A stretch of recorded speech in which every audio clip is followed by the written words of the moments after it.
Sir, ಈಗ RCB ಪ್ರಕರಣದಲ್ಲಿ ಕೆಲ ನಿಮ್ಮ ಪಕ್ಷದ ಸಚಿವರುಗಳೇ ಸರ್ಕಾರದ್ದು ಎಲ್ಲ ಒಂದು ಕಡೆ ತಪ್ಪಾಗಿದೆ ಅನ್ನುವಂಥ ಮಾಹಿತಿ ಹೇಳ್ತಾ ಇದ್ದಾರೆ. ತಪ್ಪಾದ ಮೇಲೆ ನಮ್ಮ ಸಚಿವರು ಹೇಳೋದು ಅಷ್ಟೇ, ವಿರೋಧಿಗಳು ಹೇಳೋದು ಅಷ್ಟೇ. ಒಂದೊಂದು ಸರಿ ಈಗ ಯಾರು ಉದ್ದೇಶಪೂರ್ವಕವಾಗಿ ತಪ್ಪು ಮಾಡಿರ್ತಕ್ಕಂಥದ್ದಲ್ಲ, ಆಕ್ಸಿಡೆಂಟಲ್ ಅಂತಾರೆ.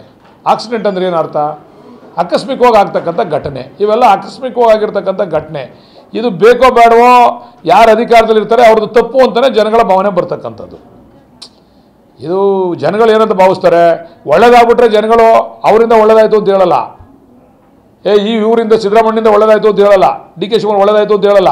ಅದೇ ಒಳ್ಳೆ ರೀತಿಯಲ್ಲಿ ನಡೆದಿರೋ ಯಾರು ಹೇಳ್ತಿರಲ್ಲ, ಚರ್ಚೆ ಮಾಡ್ತಿರಲ್ಲ. BJP ಅವರು ಟ್ವೀಟ್ ಮಾಡೋರು, ನಾವು ಟ್ವೀಟ್ ಮಾಡಿದಕ್ಕೋಸ್ಕರ ಬಂದರು RCB ಅವರು, ನಮ್ಮಿಂದ ಒಳ್ಳೇದಾಯಿತು ಅನ್ನೋರು. JDS ಅವರು ಟ್ವೀಟ್ ಮಾಡೋರು. ಈಗ MP ಅವ್ರು ಹೇಳಿದ್ರು, DK ಸುರೇಶ್ ಅವ್ರು ಹೇಳಿದ್ರಲ್ಲ, ಯಾರ್ಯಾರು ಯಾವ ರೀತಿ ಟ್ವೀಟ್ ಮಾಡೋರು, ಗೆದ್ದ ಮೇಲೆ RCB ಗೆದ್ದ ಮೇಲೆ ಅದನ್ನು ಸ್ವಲ್ಪ ಆತ್ಮಾವಲೋಕನ ಮಾಡ್ಕೊಳ್ಳಿ, ತೆಗೆದು ನೋಡಿ ಅಂತ ಹೇಳಿಲ್ವಾ? ಹಂಗೆ ಈಗ ಹೆಚ್ಚು ಕಡಿಮೆ ಆಗಿರೋದಕ್ಕೆಲ್ಲ ತಗೊಂಬಂದು ನಮ್ಮ ಮೇಲೆ ಹಾಕ್ತವ್ರೆ. ಅದನ್ನು ನಾವು ಅಧಿಕಾರದಲ್ಲಿ ಇರ್ತಕ್ಕಂಥವ್ರು ಹೊರಲೇಬೇಕು. ಆ ತಪ್ಪನ್ನ ನಾವು ಒತ್ಕೊಂಡಿದ್ದೀವಿ, ಅದಕ್ಕೆ ಪ್ರಾಯಶ್ಚಿತ್ತನೂ ನಾವು ಅನುಭವಿಸ್ತೀವಿ. ಅದಕ್ಕೆ ತಪ್ಪೇನಿಲ್ಲ. ನಾವು ಅಧಿಕಾರದಲ್ಲಿದ್ದೀವಿ, ನಾವು ಅನುಭವಿಸ್ಬೇಕು. ಒಳ್ಳೇದಾಗಿದ್ದರೆ BJP ಅವರು JDS ಅವ್ರು ಏನು ಮಾಡೋರು, ನಾವು ಕರ್ಸ್ಬಿಟ್ಟಕಂಡ್ರಿ, ಏನು ಟ್ವೀಟ್ ಮೇಲೆ ಟ್ವೀಟ್, ನಮಗಿಂತ ಜಾಸ್ತಿ ಟ್ವೀಟ್ ಅವರೇ ಸೋಷಿಯಲ್ ಮೀಡಿಯಾ.